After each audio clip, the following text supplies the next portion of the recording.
जय जगन्नाथ मोर चैनल दृष्टि आस्ट्रो को आपण मानक स्वागत। महाप्रभु श्री जगन्नाथ आशीर्वाद आपणकर इंग्राजी नववर्ष 2025 समृद्धिर वर्ष हेउ। राशिचक्र षष्ठ राशि कन्या राशि। कन्या राशि व्यक्ति मानक पई वर्ष आरंभ रे देवगुरु बृहस्पति नवम भाव रे विराजमान करुछंती। शनिदेव षष्ठ भाव रे विराजमान करुछंती। राहुदेव सप्तम भाव रे विराजमान करुछंती एवं केतुदेव प्रथम भाव रे विराजमान करुछंती। आपणकर वर्षर प्रथम भावटी बहुत भलरे कटिबो। बहुत वर्ष परे एहिपरि संयोग आपणकर राशि रे होईछि जहा कि प्रत्येक व्यक्तिंग पई एक शुभदायी संयोग। बैंकिंग, टीचिंग, फिल्म लाइन, नृत्य, गीत, वकिलाती, स्टेशनरी, मेडिकल जो क्षेत्र में हुंतु ना कहीं आपणकर किछि ना किछि आपणक जीवन रे उन्नति देखा देबो, किछि परिवर्तन देखा देबो। भाग्य आपणको सहयोग करिवो। आपणकर कोनोसी ना कोनोसी इच्छा पूर्ति निश्चय हेबार संभावना रहिछि।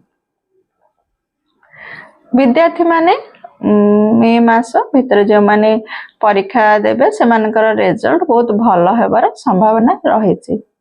संतान प्राप्ति पई जो दंपति चाहउचंती से माने मते संतान प्राप्तिर संभावना रहिछि। सब कार्य रे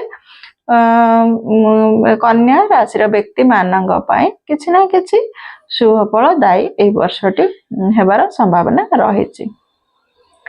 पॉलिटिक्स रे जो माने अछंती से मानकर मध्य भाग्य उदय होबार संभावना रहिछि। लव मैटर जो माने अछंती से मानकर विवाहर रूप नेबार मध्य संभावना रहिछि। एई भली भाबरे कन्या राशि व्यक्ति मानक पई ए वर्षर प्रथम भागटी बहुत शुभ फलदायी। आपण जहाँ भी कार्य करबा को चाहउछन ताहा सेति पई हाँ शुभ समय जगह जमी किनिबा, आपण लग्जरी गाड़ी मध्य किनि पारंती, नूतन व्यवसाय आरंभ करि पारंती। सबु कार्य पई यह एक शुभ समय। मार्च 29 तारिख 2025 शनिदेव षष्ठ भावरु सप्तम भाव को चलन करुछंती। देवगुरु बृहस्पति मे मास नवम भावरु दशम भाव को चलन करुछंती। राहुदेव सप्तम भावरु षष्ठ भाव को चलन करुछंती एवं केतुदेव प्रथम भाव जन्म राशि रु द्वादश भाव को चलन करुछंती। आपणकर कार्य क्षेत्र रे विशेष उन्नति हबो। गुरुजन मानकठु आपण गाइडेंस पाइबे। कार्य क्षेत्र रे किछि आपण शिक्षा करिवे, आपणकर क्षेत्र ज्ञान बढ़िबो। शनिदेवकर आपणकर षष्ठ भावरु सप्तम भाव को चलन फल रे आपणकर व्यवसाय किंबा व्यवसाय आपण लाइफ पार्टनर किंबा बिजनेस पार्टनर का सहित आपणकर टिके मनांतर कि मतांतर हेबार संभावना रहिछि। तबे सेथि प्रति टिके ध्यान देबे। राहुदेवकर सप्तम भाव को चलन, सप्तम रु षष्ठ को चलन आपण को कंपटीशन परीक्षा रे आपण को उत्तीर्ण होबार बा आपण को भल रिजल्ट करिवार संभावना रहिछि।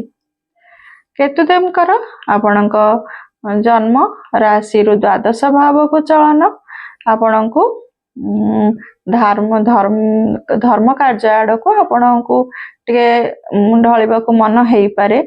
आपण टिके आइसोलेशन रे रहिबा को चाहि पारंती।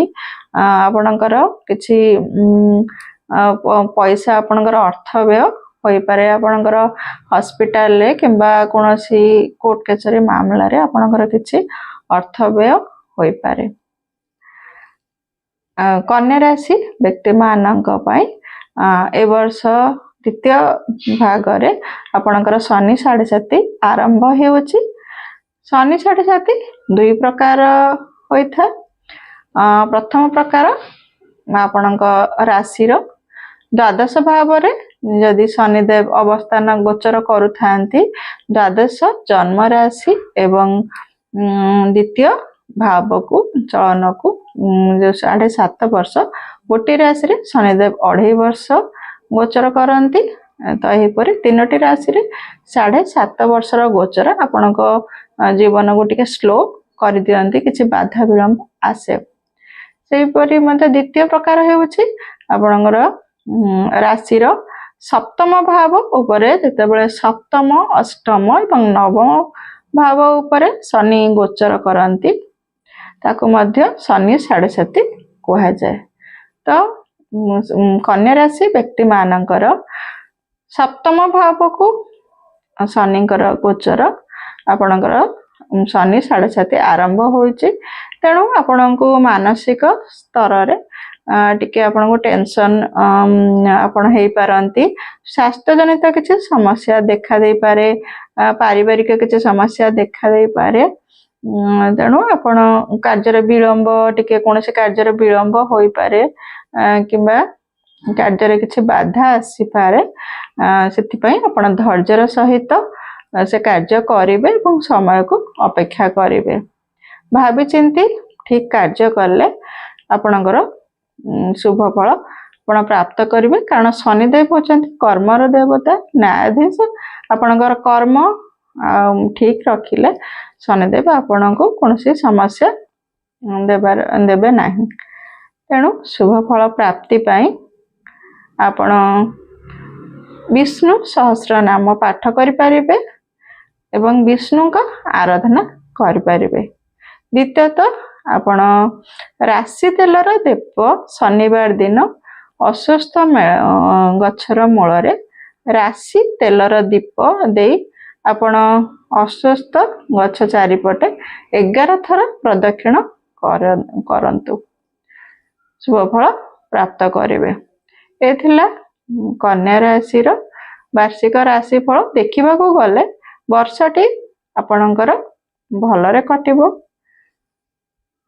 ତା ସହିତ ଆପଣ ଦଶାଫଳ ମଧ୍ୟ ଭୋଗ କରନ୍ତି। ତେଣୁ ଦଶାଫଳ ମଧ୍ୟ ଦେଖିନେବେ ଆପଣଙ୍କର କେଉଁ ଗ୍ରହଙ୍କର ଦଶା ଆପଣ ଏବେ ଭୋଗ କରୁଛନ୍ତି, ଗ୍ରହକୁ ଜାତକରେ କେଉଁ ସ୍ଥିତିରେ ଅଛନ୍ତି। ଆପଣ ଆଳସ୍ୟକୁ ତ୍ୟାଗ କରିବେ, ଶୁଭ ଫଳ ପ୍ରାପ୍ତ କରିବେ। ବିଦାୟ ନେଉଛି। ଜୟ ଜଗନ୍ନାଥ।